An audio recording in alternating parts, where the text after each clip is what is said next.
Welcome everyone to the Brookline Booksmith's author event series. My name is Cameron. I'm on the events team here at the Booksmith.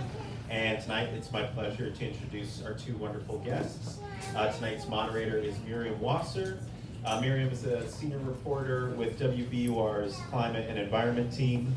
Before joining WBUR, she was a staff writer for the Phoenix New Times in Arizona. Her work has also appeared in Boston Magazine, The Atlantic, Narratively, Dig Boston, and The Big Round Table. Miriam holds a master's degree from Columbia University's Graduate School of Journalism. And tonight, Miriam will be interviewing the guest of honor, Nick Fuller Googins. Nick's short fiction and essays have appeared in the Paris Review, Men's Health, The Sun, the Los Angeles Times, the Southern Review, and elsewhere. He lives in Maine and works as an elementary school teacher, so thank you for your service.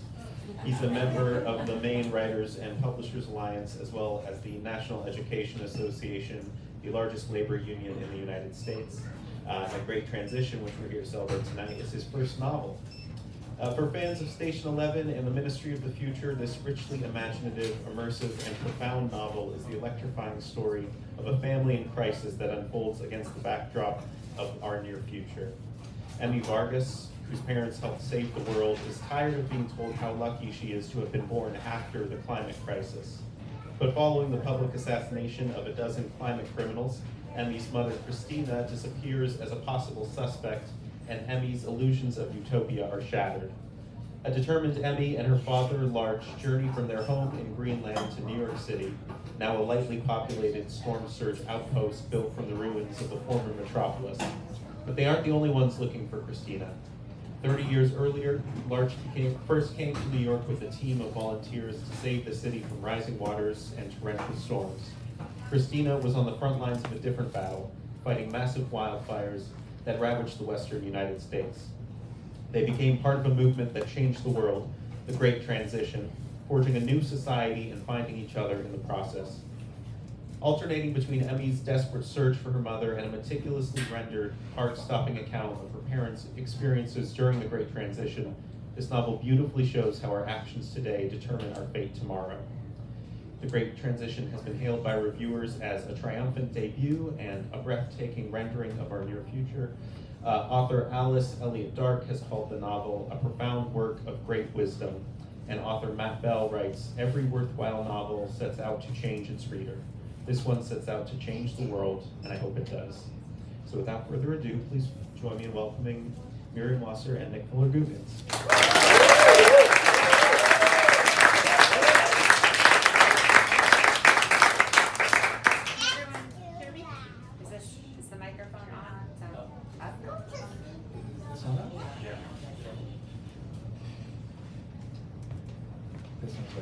That one's working? Okay, well, I'll just start with projecting. Yeah, we'll project. Okay. So in addition to our bios, I feel like we should also begin by acknowledging the fact that Nick and I met, oh, there we go. It's that easy. Thanks. There we go. Thank you, Thank you. Megan and Cameron, who are running the show here. Thanks, Megan. Thank you.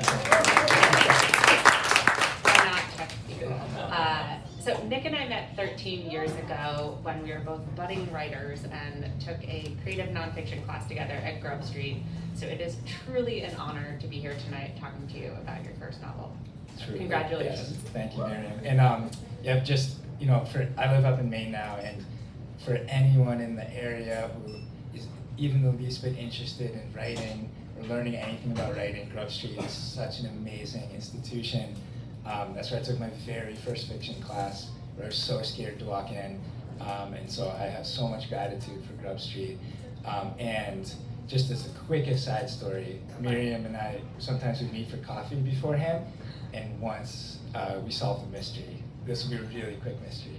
Should we tell it? You should probably, I mean, you can't leave me hanging out. We were walking to class, and on the ground found a cell phone. And this was before the days of when screens could be locked. So we decided we had to figure out whose it was. So we...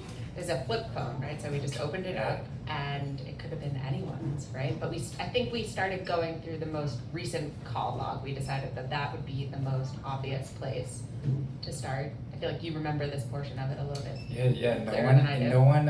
No one answered, and so then we called Mom, which is always a great contact. and someone answered at an assisted living home and told us that mom was no longer with us, and it passed, and we don't know how recently it passed away, but suddenly we were thinking like, we need to find this person because they don't know. Yeah. Maybe they don't know. Their moms may have just passed because Yeah. this could be anything. And then we called some more people. We got some, and eventually we found someone who was very confused why some random person was calling from their friend's phone. And I think what we figured out is the woman who owned the phone was visiting Boston and had dropped it on a duck tour. Yes, yeah, a very Boston mystery. Probably taking a picture, went over a pothole. So we told her friend to tell her that we were going to deposit it at the Boston Public Library and she could go pick it up. But we like to think that we saved the day. Case solved.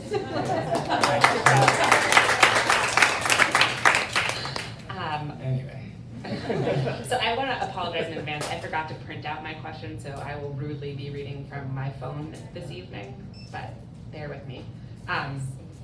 Okay, so Nick, we heard a little synopsis of what this book is about, but I'm assuming there are also people in the audience who have not read this.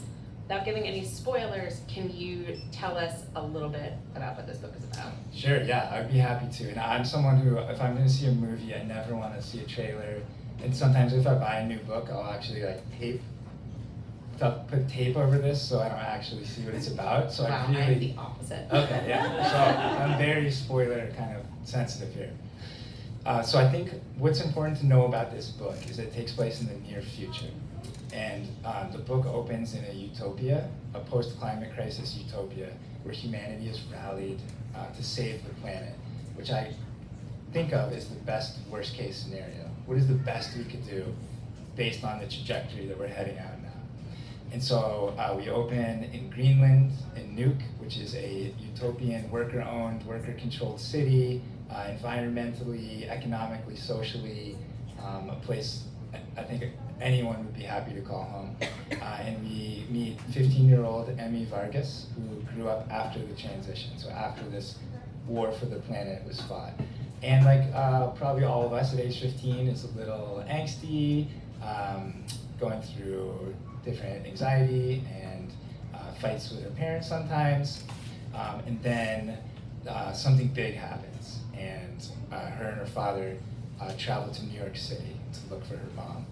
And in this imagined future, which I can talk about later, but based on a lot of research and architectural kind of renderings and ideas of urban planners of what the planet might look like, New York City is an extraction city. So it's somewhere where people go on rotation to work, because New York City is projected to be the #1 hurricane hotspot in the Western Hemisphere based on warming temperature of the ocean.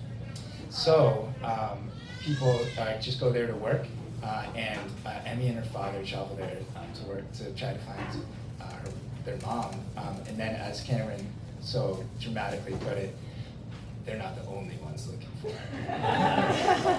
and then just there's another timeline in the novel which shows, because I wanted to show this utopian world, a best worst case situation, but I was also really interested in showing how humanity could get there. And so there's another timeline that shows Emmy's parents as teenagers and joining the transition, signing up for the Department of Emergency Transition, and putting in years and years of work to do all the work to try to save the planet. So those two timelines kind of play off of each other. Nice. Hope that didn't give too much of it. No, I think that's okay. I was joking with another climate reporter earlier this year that it feels like 2023 is like the year of the climate novel. Like finally people are waking up. But what I found really interesting about your book is that it's different, right? A lot of these books are about a post-apocalyptic world or like the road to destruction. Yours is not. Yours takes place after. Where did this idea come from? Did you set out to write a book about a world where the energy transition was successful, or did you come up with the characters first? Like, how did this come about? So I can there's other projects I've written where I could not answer that question. I don't know exactly where it came from. But for this book, I remember exactly where I was. And I was working in Maine, and this was the summer of 2018. And for one summer, I was working installing solar panels, which was fun, fulfilling work. I really liked it. But crucially at that moment, this is when Alexandria Ocasio-Cortez had just won her upset primary, and the Sunrise Movement had a sit-in in Nancy Pelosi's office. The AOC joined, and it was the first time I ever heard of the Green New Deal, which is this plan to put tens of millions of people to work installing solar and turbines and everything we need to do to save the planet. And so as someone who's, I grew up in the woods and have cared about nature and the environment my whole life, and was honestly feeling a lot of despair before then, just like there's no plan. But then after that moment, it really affected me. And I felt really hopeful, like this plan would still be very hard to put into motion, but at least there's a plan, like there's an idea. And so I started fantasizing, like what if I could join this? If this somehow passed, what if I could enlist in like Solar Corps and be a part of this? And how fulfilling would that be to spend 2, 4, or 5 years like fighting for the planet? And what a great thing to be able to tell future generations, like this is what I did. And so I would come off of like a long day of working, which was working on a rooftop. It's super hot. There's no shade. It was pretty exhausting. But then I would be like so filled with energy on the way home, thinking about these things. So obviously, like the Green New Deal has not passed yet, but the fiction part of me kind of just ran with it and was imagining like, well, what would it feel like to get like pulled into a movement like this, and then like what might happen to the movement itself if people started demanding even more than this government program. And so that was like the genesis of the novel, was more of the idea, like I want to write a utopia, something hopeful. Okay, so you just mentioned utopia, and I know from a conversation we had recently that you're very interested in this idea of utopia. Tell me more about that and what you want the reader to take away from that, right? Mm-hmm. Is the takeaway that maybe there's no such thing as a utopia, or that utopias have problems, or that utopias take a lot of work to maintain? What's kind of the takeaway there? So this has sent me down a rabbit hole of just reading as much utopian literature as possible, and then also just like the research and scholarship on it. And so I could probably talk about it for 4 or 5 hours if we had the time. So I'll try to condense it. Let's see. So the first thing is what I've learned is that this is like a common misconception that utopia stands for something that's unrealistic and unattainable. In fact, a lot of utopian thinking and visions have been part of humanity since antiquity. Pythagoras, which a lot of us might know as a squared plus b squared equals c squared, actually led a utopian breakaway community from mainland Greece that was effective enough to be crushed by the central state. So utopian thinking has been with us throughout humanity, and what it does is it activates hope and then fosters mobilization. So it's like the more I was thinking about it, I teach 4th grade, and like at this public school in Saco, Maine, is just so amazing. I have a kid in my class last year who walked across the US-Mexico border at age 4, and I have kids experiencing homelessness and poverty and trauma. And at this school, which the school district also invited in 100 refugees from Central Africa, and every kid who walks in the door gets free breakfast, free lunch, transportation, a warm building. Most of the time, it's 100 years old, so not every morning is it warm, but most of the time it is. And like you're saying about, it's not perfect, but it is pretty amazing, like to take a step back. And I was just thinking about public education, like this is so amazing that we do this. I kind of was taking it for granted.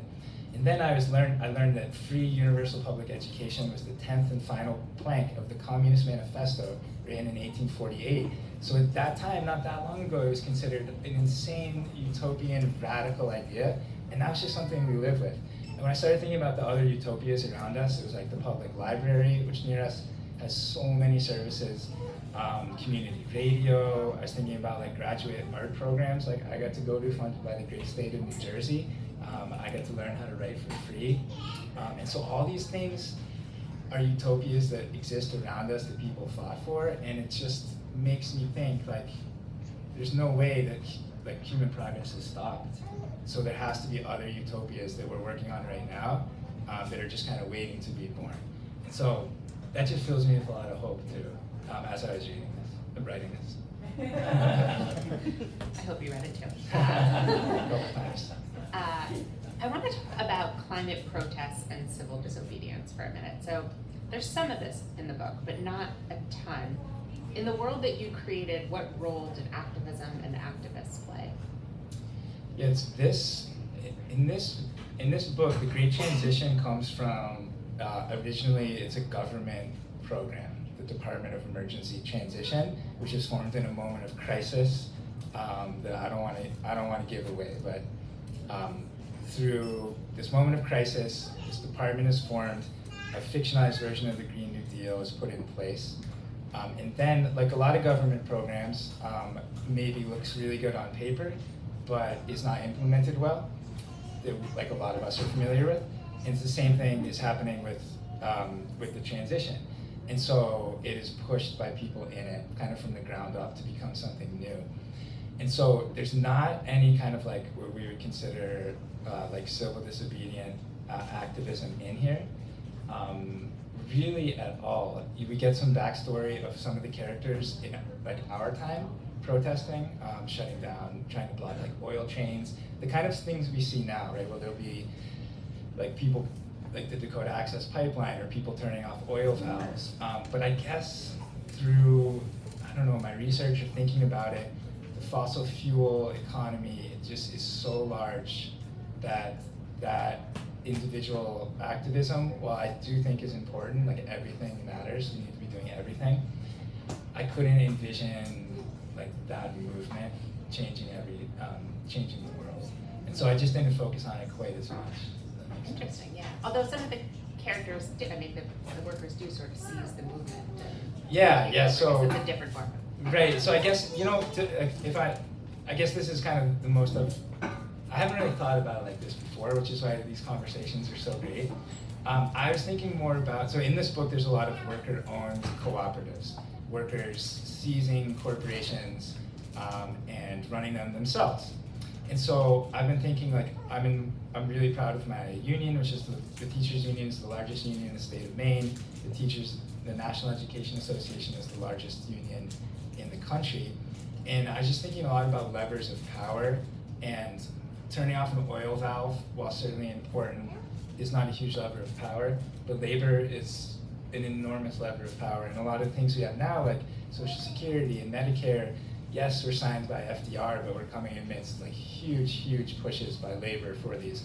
So a lot of like the activism I was imagining were people inside these organizations, like the Department of Emergency Transition, saying like, this is not enough, what's happening right now, we need to demand more. And so the activism kind of coming from within, like almost within the institution. Yeah, totally. Thanks. I hadn't thought about it. Yeah, no, it stuck out to me in this book. I thought it was really interesting. So another thing that stuck out to me, an interesting theme that definitely resonates with me as a climate reporter, is this idea that people can only process so much horror or destruction at once. And you have a line in the story, it's about the time when the West Antarctic ice sheet collapses and how people were horrified, but the day went on. And I wonder, can you talk a little bit about that, and is this a topic that you researched for this book? Yeah, I guess I thought mostly about this in my own life, and like all of us this summer, I mean, a lot of people experienced the wildfire smoke firsthand, and like so many things that we've witnessed on the news.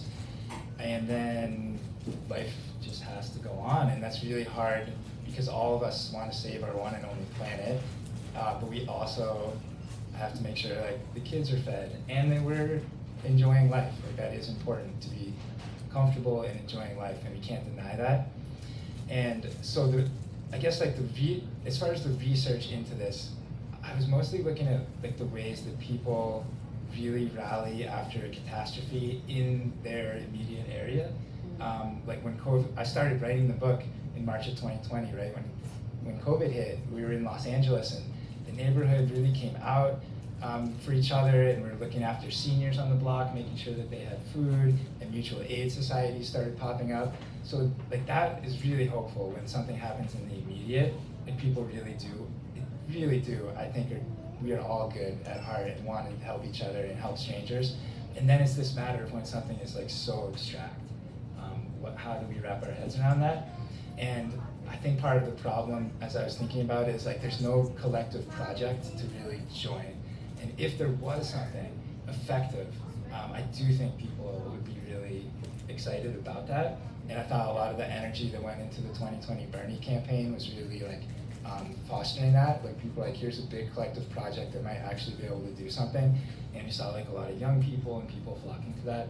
But I think without that, it's just it's so hard on our psyches because we all want to do something, but it's like we recycle or ride our bike, which is important and especially like spiritually for ourselves, but it's not going to create any systematic change. So it creates this real dissonance, which is the characters really struggle with this in the book too, and it becomes a big kind of sticking point of Emmy's parents' marriage as they start to as their views start to diverge.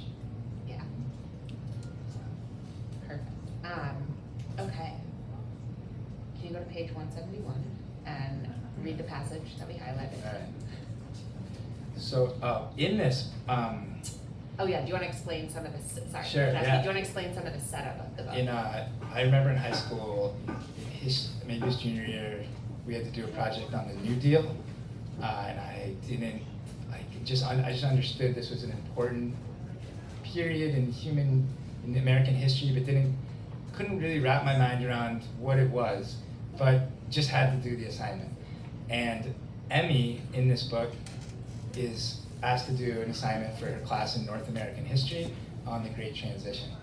So interwoven in the book is her report that she's working on. It's a draft, so her teacher's comments are written in the side, and her teacher's helping her navigate this, and Emmy is starting to veer off course.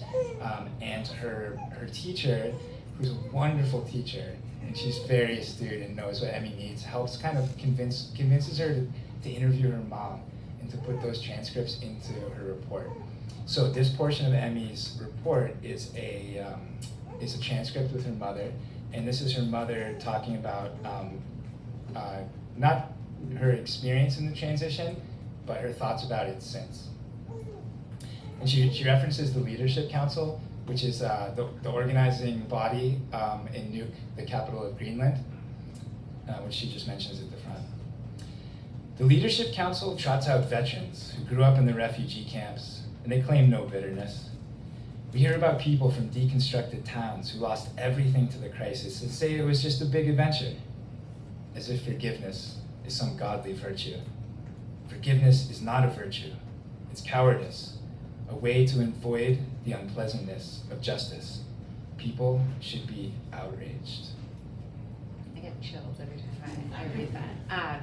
Okay, talk to me about this idea about forgiveness and justice. This is, like, to me, this is kind of the heart of the book in a lot of ways. So, as was mentioned in the beginning, and unless you are like me and like cover the flap and don't know anything, you now know that there's this moment at the beginning of the book where there's a campaign to assassinate the living climate criminals that still exist in the world. So these would be people that had been part of, like, they call it the C-suite of a corporation, the CEO, CFO, COO of like Exxon, Chevron, years later, who are still alive. And so there's this assassination campaign, and it's effective. There's people being killed all over the world. And this is a very divisive moment for Emmy's parents, because her mother, in many ways, her mentality is still in the transition. She's kind of still in this war mentality where she feels like we didn't go far enough. The transition wasn't won. We didn't push it over the finish line. And Larch, Emmy's father, looks around in Greenland and thinks like, we live in this utopia. We fought so hard and lost so much, and now it's time to enjoy life. So Christina, and what Emmy's mother really is getting into is that this idea of like vengeance or justice, she almost feels it like a human need. Like we have the hierarchy of human needs from food and shelter and survival, but then as we go up the pyramid, it's like love and belonging and self-actualization. And so as I was writing this, it really did make me think about justice as a human need. And it made me think a lot about like what happened after the Great Recession, when none of the bankers in this country were ever charged with anything, and are all right now living very, very luxurious, wonderful lives, and have never been held accountable for any of the life savings or mortgages that they destroyed. And a lot of people think that that led directly to the rise of the Tea Party and Donald Trump, that there's this harboring resentment that like injustice just kind of festering. And that's what Christina is feeling. Like, she's not ready to forgive because those people are still out there who did this. And can I just say a little bit about this tying into my classroom? Yeah, please.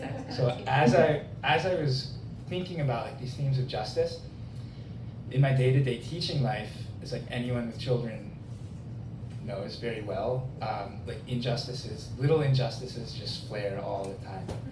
And sometimes they're like very cute and kind of like I'd have to keep a straight face between some students that are fighting. But I have to take it really seriously because teaching how do we solve a conflict is essential. So I use restorative justice in my classroom, which is when the parties come together and they get to talk about what happened and how it felt, and ultimately it leads to this fifth and final question of how do we make things right. And when it works, it's so beautiful. Of the party who feels guilty gets to like really explain how bad they feel and help come up with ideas to make things right, and the kid that was injured gets to really share how they felt, and it's really, when it works, it's so nice. But it obviously does not work all the time, maybe not even most of the time. And then when I see injustice just festering in the class and manifesting itself in all these ways, and so that was just an interesting, writing this book while seeing that really got me kind of hooked on this idea of like, yeah, is justice a human need? Is it something we really need? And then it started making me think about what would restorative justice look like for these people who did this? Because what we call climate criminals are often referred to as a group belonging to, they call them the carbon majors. So there's 100 companies and organizations that since 1988 have produced over 70% of all the emissions in the world. And why that's important is because most of the emissions have been created since then. And each of these companies, I don't know, there's like 5 to 10 people really in leadership. So as I was driving down here, we passed under the Citco sign, and I was thinking about it, because it's kind of near Fenway, and I was thinking that probably you could take all the living climate criminals in the whole world, and even those that are retired, and fit them in the Fenway with plenty of extra room, meaning it's like, it's not that many people. And so what would restorative justice look like with them? And the first step would be like, they would have to admit that they knew about this, about what they were doing, and like all this evidence has been coming out that since the 50s and 60s and 70s, these companies knew with like uncanny accuracy what was going to happen today. And they were right. Like Exxon had a tanker that was outfitted with like state-of-the-art technology going around the world. So they knew, they did it anyway to make a lot of money. And so the first step of restorative justice would be like admitting fault, admitting responsibility, but not doing that. There's a lot of other steps in it. I was imagining if it did work, what would it look like? And I was thinking about things like, committing their fortunes to like restoration efforts, committing lifetimes towards service. There's just all kinds of like creative solutions. And this, I felt like a public assassination campaign is like, what would happen if like there's no justice had, and it's just been festering and festering, and kind of like the extremist example possible. Yeah. So I guess my kind of follow-up question is like, what does it say about a utopia that doesn't prosecute climate criminals? I understand from a plot perspective why that could not have happened, but why did it take a group of vigilantes to do this? I mean, I think this is just a great point too, that no utopia is perfect. Like we never get there. We're always arriving, and then utopia is moving a little further along. And so in this I was thinking about South Africa. Like during the end of apartheid, there was the Truth and Reconciliation Commission, but essentially like blanket pardons. And a lot of the white landowners maintained their land, and so like was justice, obviously like this was an amazing moment in human history, the end of apartheid, but like there's still a lot of injustice there. And I think Emmy's mom is pointing that out, that yeah, we saved the planet from the worst, we dropped emissions down to 0, but we haven't finished the job yet. Yeah, I think a point she also makes too a lot is that if we're not reminded of this often, it will happen again. Mm-hmm. It's very easy. Mm-hmm. Okay, I'm gonna skip ahead, being mindful of the time. So speaking of Christina is the most interesting character in the story, like hands down, I'm gonna say, at least from my perspective. She is a climate refugee who spends years in an internment camp before the people seize power and the Great Transition begins. From there, she rises to prominence, and even when she's famous, she's very committed to the cause. In reporting on climate and clean energy, I find myself often talking about trade-offs. So like everything has a trade-off, right? Solar panels and EVs require minerals that are often mined under horrific conditions. Nuclear power has a waste problem. Electrifying everything means running wires through everyone's, in places people don't want them. To me, as I was reading this, Christina was like a living embodiment of trade-offs. And I wonder if you can talk to me about how you came up with her and what she represents to you. Yeah, so Christina, like she's still in this kind of this like war mentality, and she also experienced, I mean, a lot of people. She's one of, right now it's projected there'll be over 1 billion climate refugees. A lot of people will experience loss, but she's experienced almost the most loss possible. So she's feeling really, like it's very hard for her to let this go. And I guess in making her character, I was reading and researching a lot on Svetlana Alexievich, who is a writer in Eastern Europe, and she won the Nobel Prize, and she writes these amazing books that are compilations of personal interviews with women who fought for the Soviet Union in World War II, workers who fought who went into Chernobyl to try to save people. She's done a bunch of different ones.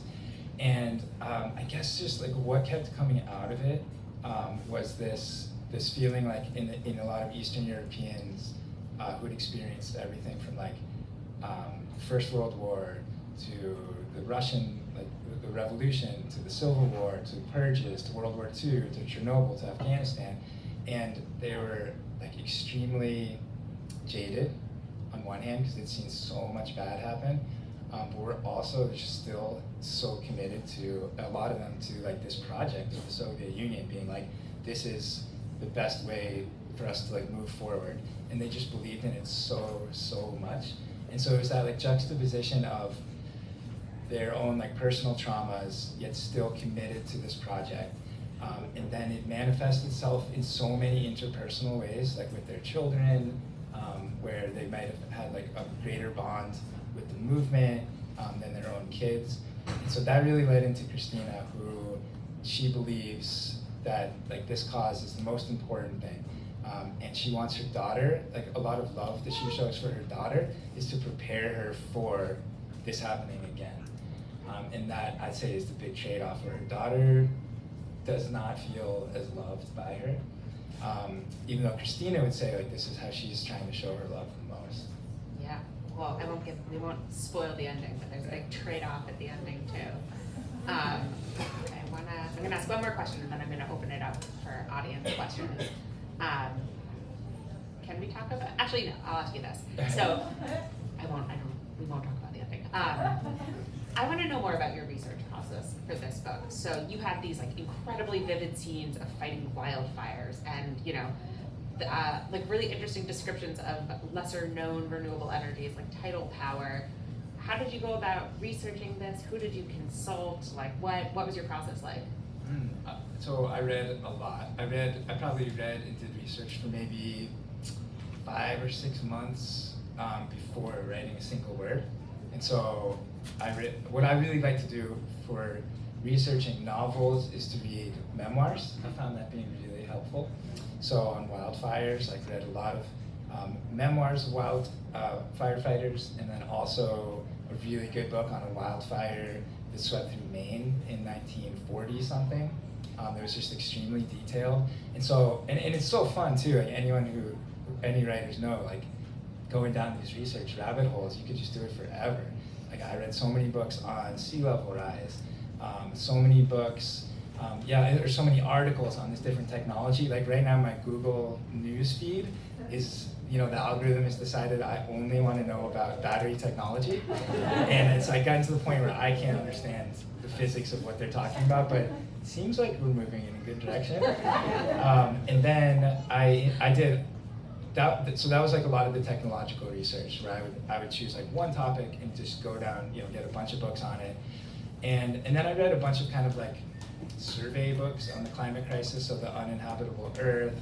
Naomi Klein came out with a great one, and this one, these are the books that really gave me like, I know like things are so bad this summer, but gave me hope to keep, as I was writing this novel, and hope in reality too, and that, as I'm sure you could speak to like so much more eloquently, but there's so many different futures that we could land on based on what we do now. Like if we do nothing, the temperature will rise to a nightmarish level.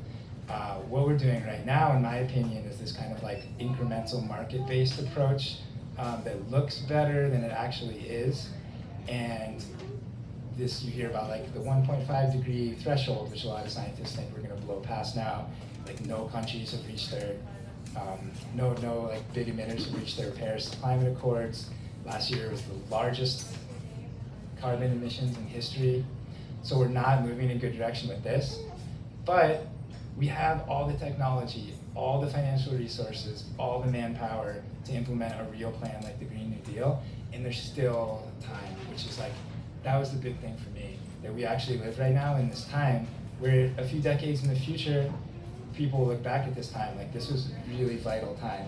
It's why I feel like we still have a chance to do something now to affect big time like where we land in the future.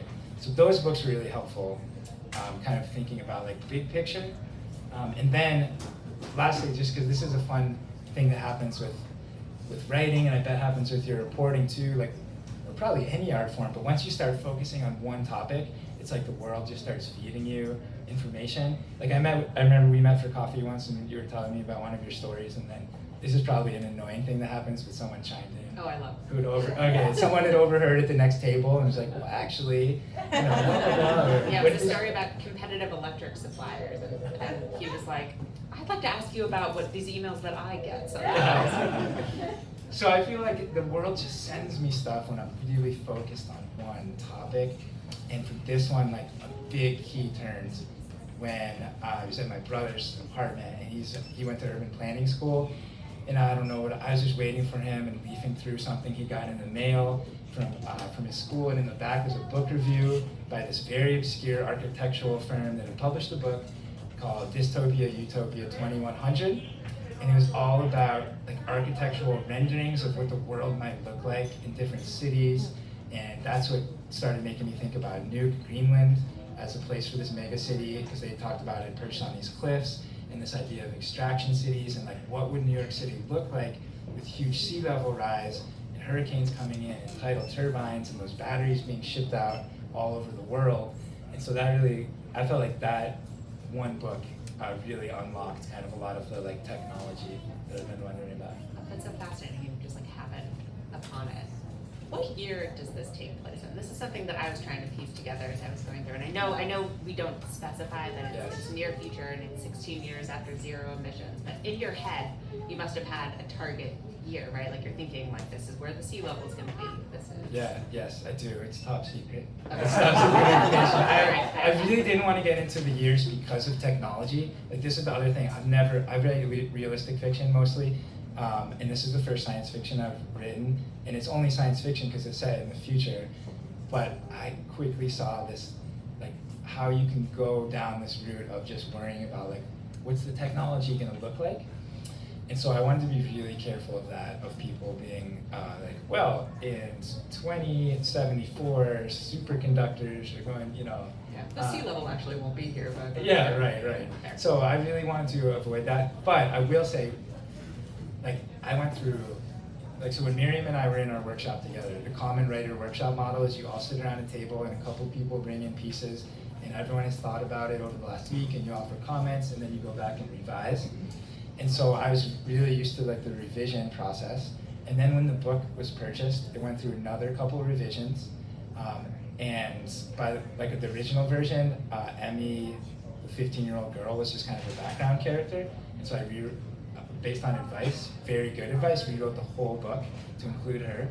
And then it goes through edits, and then it gets to something which I've never experienced before, which is copy editing, which is some blessed person goes through, and it's not just punctuation, which I was familiar with, but they are editing for inconsistencies.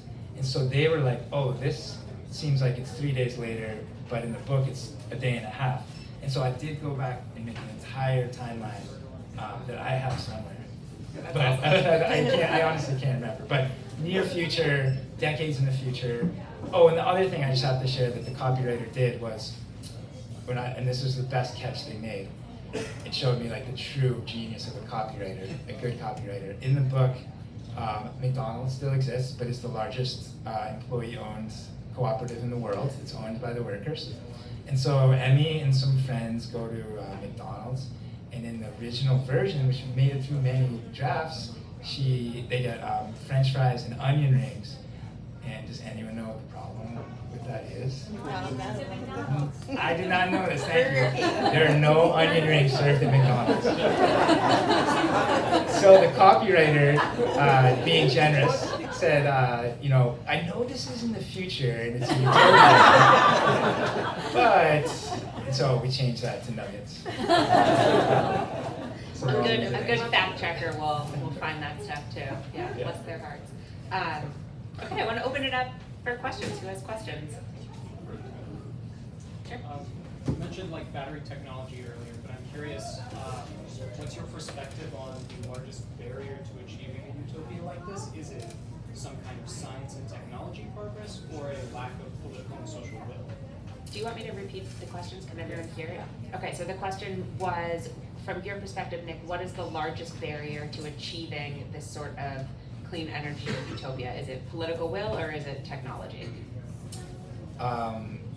Corporations. I think in every sense we see corporate power and the drive for profits. I mean it's not necessarily like an evil or surprising, but when profit is the main goal, getting emissions down isn't. I could like get so much into the different policy, but there's, for instance, a big like a proposal for a carbon tax, and this would be considered like a stick, right? There's a carrots and sticks. So like all the things that Biden has passed are all carrots. These are all like market-based incentives for corporations to become clean by investing in better technology to make more money, but there's no stick, so there's no carbon tax. When we saw, again, you feel free to chime in because you might have more info, but when a lot of you, if you're around my age, remember like how scary remember the ozone layer was disappearing? Yeah. And then like we haven't heard about that in a long time because it's healed. And the reason it was healed was I think it was called the Montreal Protocols. Countries met in Montreal and they put a stick on those chemicals, and it worked so quickly and so fast that a lot of corporations realized like we can't let that happen again with carbon, with oil and gas. And so the oil and gas lobbies are incredibly powerful. They killed the Kyoto Protocols. They killed another movement like earlier in the late 80s to pass something big. At the beginning of Obama's term, there was going to be a cap and trade. And then we saw everything with like these bills coming up recently that just kept getting stripped and stripped and stripped. And so, yeah, I think the corporate power is a huge, is kind of like the final boss, so to say. And which is, I'm going to talk a little bit about some things that people can do to get involved. But right now in Maine, we are battling a couple big corporations and have them on the ropes, and I'll ask for your help in a little bit. But yeah, to answer your question, because I feel like a lot of these things are true with, like teaching. I worry about every single day. I worry about someone coming into my school with a gun, And like the vast majority of people want gun safety laws, and then like what happens? Like, or with Medicare for all, like most people want that. But why doesn't it happen? And at every stage, there's these corporate powers that then come in, influencing everything. And so, yeah, that's my answer. Corporations. Sure. So I'm so interested in what you were saying, not about climate, but about the book, that you didn't have Emmy as a main character. Yeah. And so I'd love to hear what you think, how it changed the book to pull her out and to make it a lot more, I imagine, about her relationship with her mom. Totally, yeah. Oh, so sorry, let me just read. The Oh, question sorry. was, she was interested in the fact that Emmy was not a major character early on. What do you think changed by pulling her out and making her so prominent? Thanks. Yeah, this book had come off of the heels of another novel I had written that did not sell, and that novel was so layered and confusing that it had multiple points of view, 3 timelines. I could not. It was hard. It took me years, and so after that, I thought I want to write a book, one person, one point of view, first person, present tense, one chronology. Let's go from there. And then anyone who's any writers or artists know that we can have a plan and set out, and the project's gonna take a different form. So it developed into, I wrote it from Larch's point of view. Again, I'd come off of installing solar panels, and so I was imagining, someone about my age having fought in this transition, and then it got into his past, and then his daughter was in it, and his daughter started, I kept thinking about it like a theatrical production or like a movie set, and that when they have a supporting character or supporting actor who starts to kind of steal the show, and the directors and the writers start to notice them more.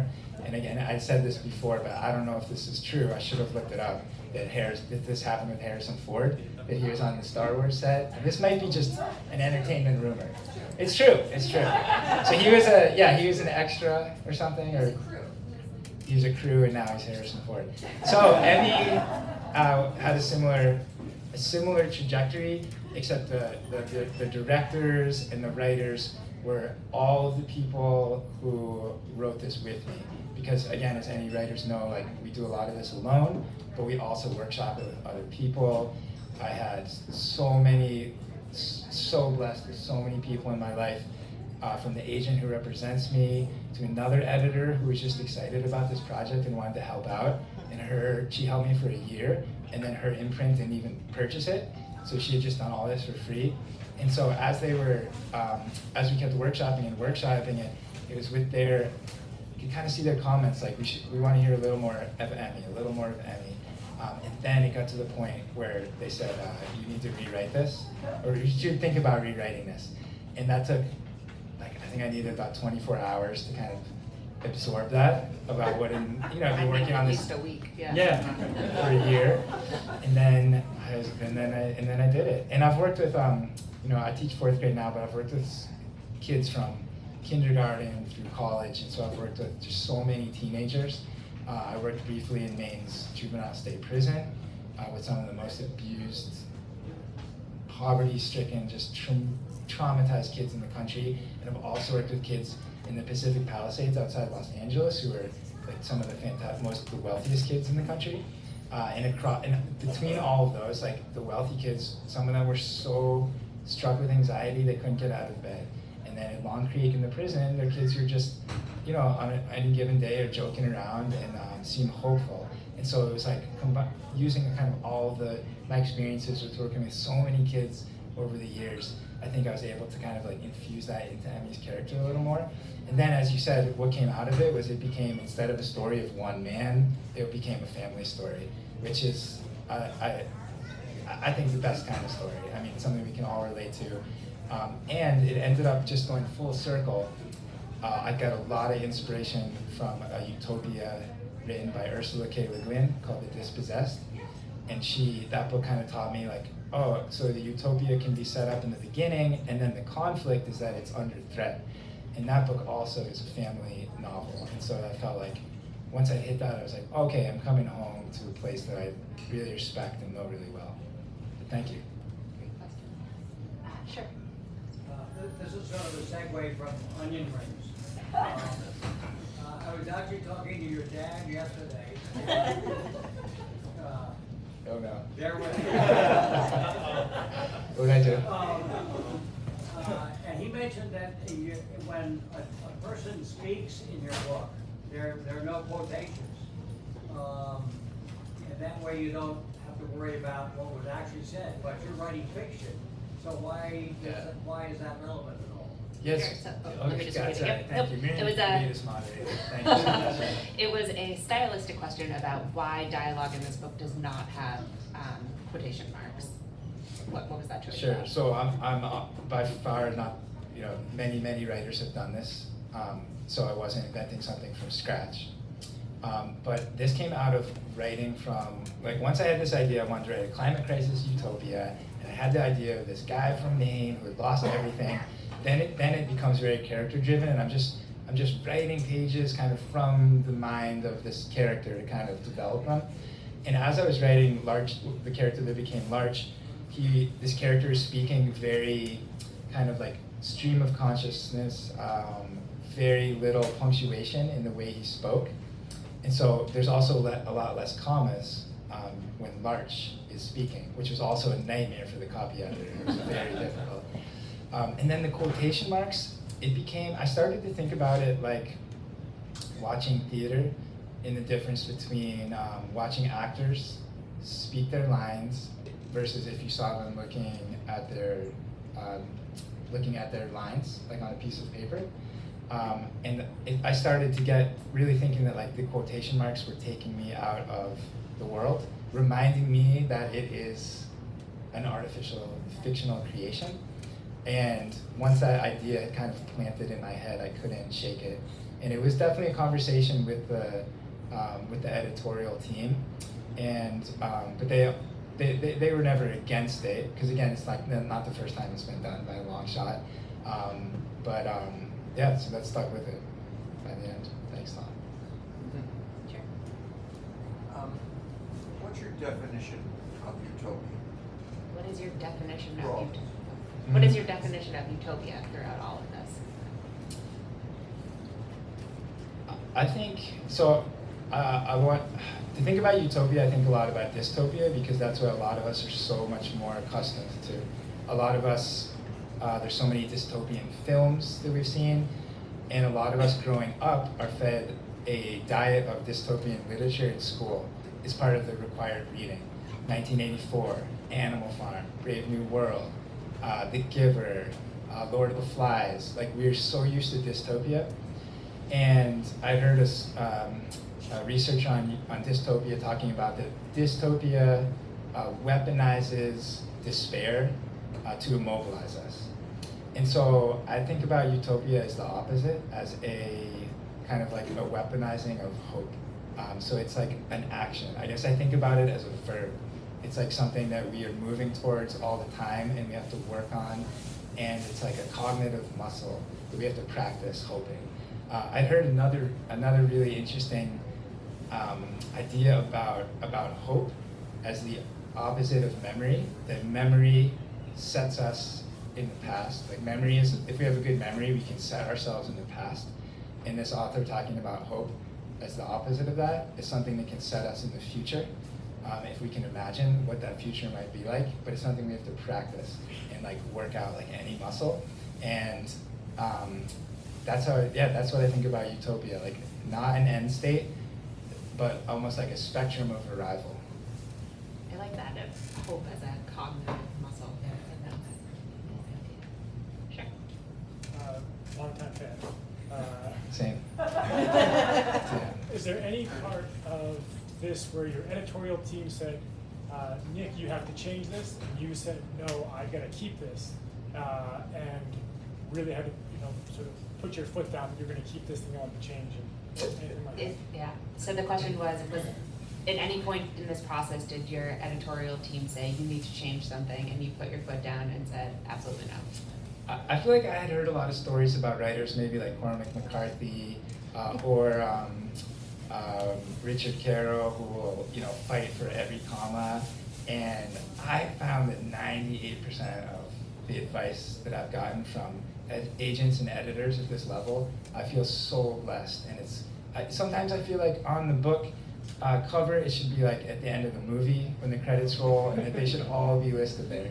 Because just this advice that they gave was so good. That said, I think the biggest conversation came about with Christina, because after I had rewritten the book to include Emmy, the next step was like, oh, what about Christina? Should we rewrite the book again to give her equal time? And I had to sit with that for a long time, because that would have been, maybe another year.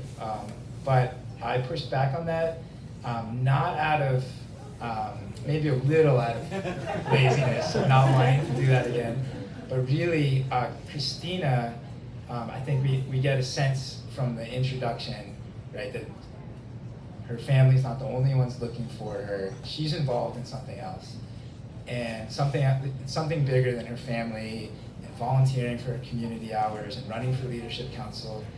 There's another part of her life. And I was worried that by putting in chapters from her perspective, it would give away the plot. So it became more of a plot choice, and I was able to argue that. What I did put in, and I, again, was so grateful for this change, for this suggestion, was what Miriam asked me to read, the transcripts of Christina's past. So now we got first person kind of testimony of what she went through from when she was a little girl, all the way up to when they won the transition and emissions were brought to zero. And that's filtered through what Christina's imagining telling her 15-year-old daughter, where she wants to keep tough and wants her to always be prepared, but still we get a really good sense of her. And so I feel like that was a good balance that we reached. That's awesome. That was a question I had too. Is like, why is Christina not a central character? And then the more that I read, I was like, oh, I guess we get it through the oral history, and maybe this is one of those cases where, like, I mean, at least to me, as I said before, I think she's the most interesting character here, so like maybe less is more. But other, yes.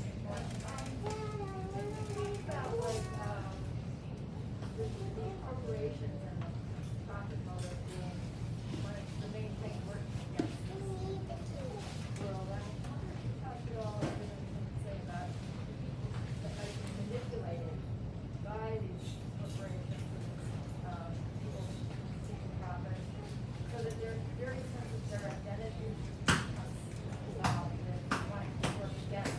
So it's not so much profit per se. Sure. Yeah. Yeah, so the question was, Nick, you've talked a lot about the role that corporations play in sort of stalling a lot of these changes. Did you think a lot, or did you do anything about people who have been manipulated by these organizations and have come to have a sense of identity around whatever image they're being sold? Is that a fair? Okay. Yeah, and I think if we're talking about people who work in the fossil fuel industry for these corporations, there's this idea of a just transition, where these workers, who a lot of them are really high-paid jobs on rigs and oil lines, right, would be transitioned or compensated to a job of equal pay for renewable energy. But I think what we're talking about is maybe like ideologically. So like the right wing in this country kind of using climate to rally their base. Is that more like, yeah, and so there are huge sections of the country, right, that we follow along these party lines, and then we'll kind of regurgitate whatever we're being told. And so a lot of the right wing in this country is, for some still, like that climate change is a hoax, or that the climate crisis is a hoax, or think that maybe talking about the Green New Deal is kind of a Trojan horse for other policies. And I think it comes down to, again, like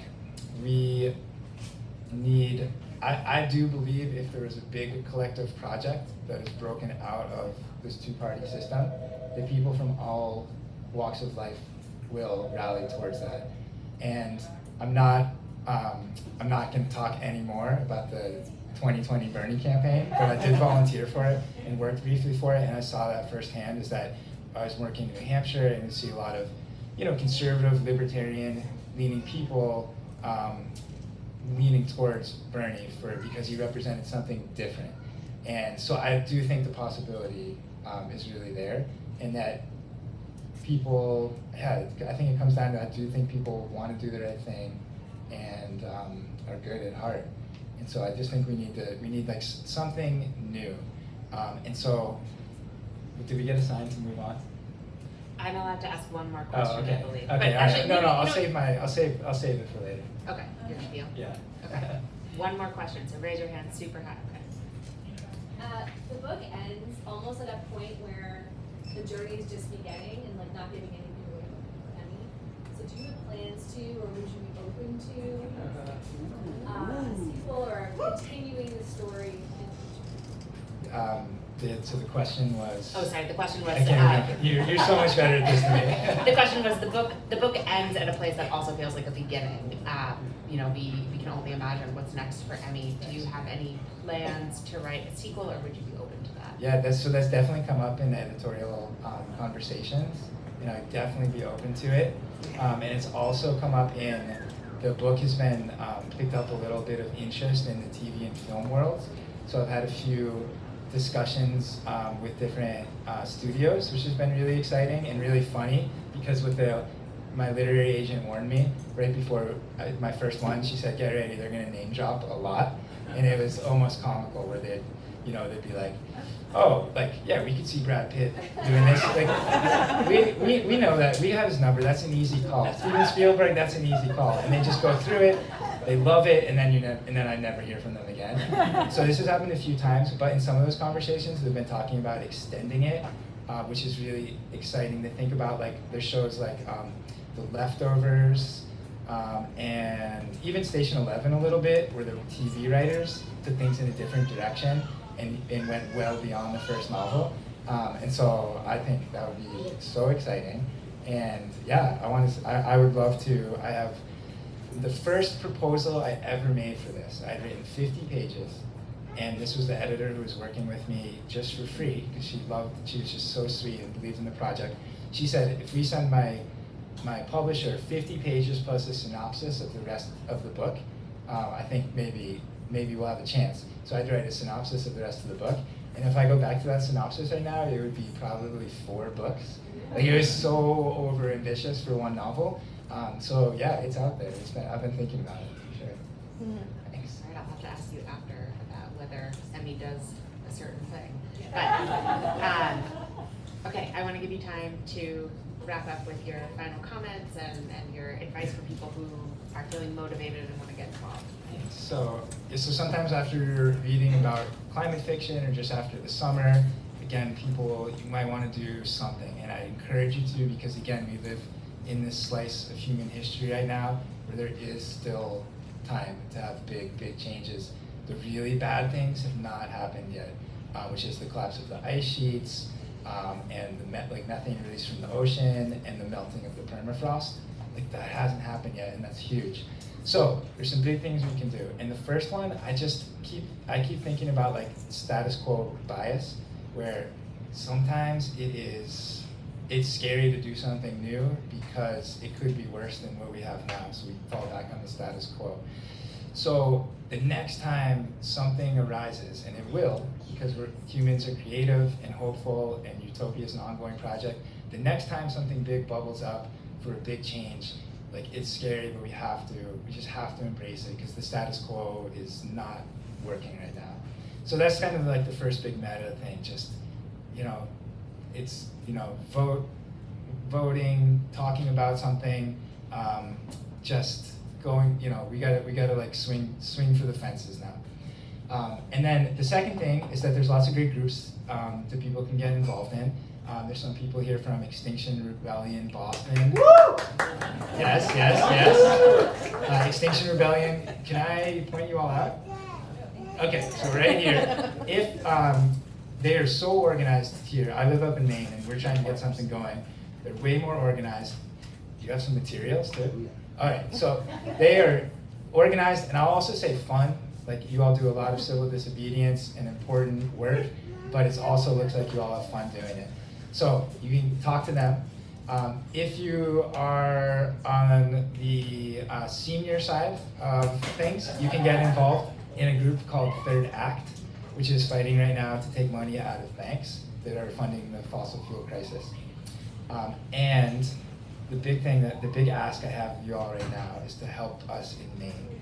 And so this November, we have a big chance to take all the private utilities in our state. There's 2 of them. They're foreign owned, Canada and Qatar and Spain, owned by very wealthy people there.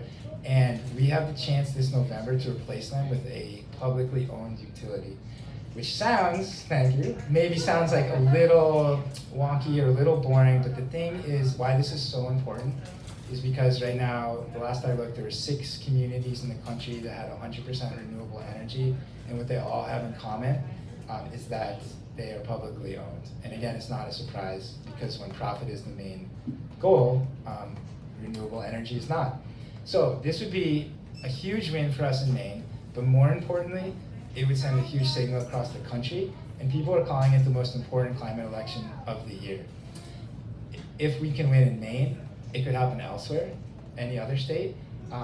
Or if we win in Maine, we're already seeing like here in Massachusetts, a lot of you are served, I'm not sure how many of you are served by Eversource, a big part of the state, or? Yeah. We most likely have them for gas or electric. Okay. And so I learned this because I follow Miriam online and all the amazing work she does for WBUR as a climate reporter, and you should too. And she had a piece about how Eversource withdrew from the kind of the consortium, the lobbying consortium. Yeah, the American Gas Association. It's the trade organization for gas utilities. Which is not friendly to renewable energy. Yes, they have done. The experts will say they have done a lot to slow down the clean energy transition. So what we're seeing is other utilities are looking to Maine and are nervous about what's happening and are already trying to kind of like backpedal or clean up their act. So again, what happens in Maine could be huge. These 2 utilities are so hated in our state that we have a pretty good chance of winning, but are being outspent, 32-1 or something. So we're having a little fundraiser. We've raised hundreds of dollars in New York City recently and in Portland, Maine, and so I'll ask you to help us raise a little more money from Massachusetts. And what we have for sale are all the merch that you're seeing up here, which are all these enlistment posters that are from the world of the transition, kind of WPA, Art Deco propaganda posters that were created from the novel.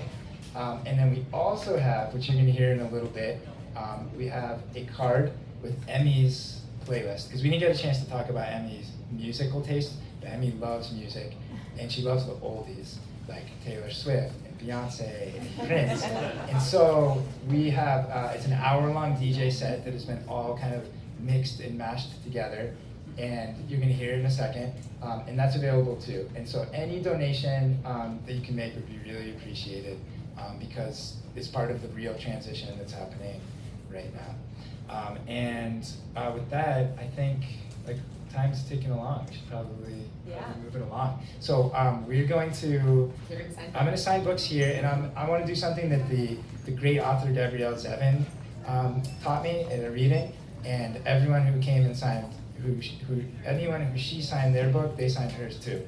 So I have so far, all the people from all the other stops on this great tour, and so I would be greatly honored if you would sign my book too as a little memento today. So I'll be up here. We have all the Pine Tree Power merch over here. Thank you all so much for coming. Thank you.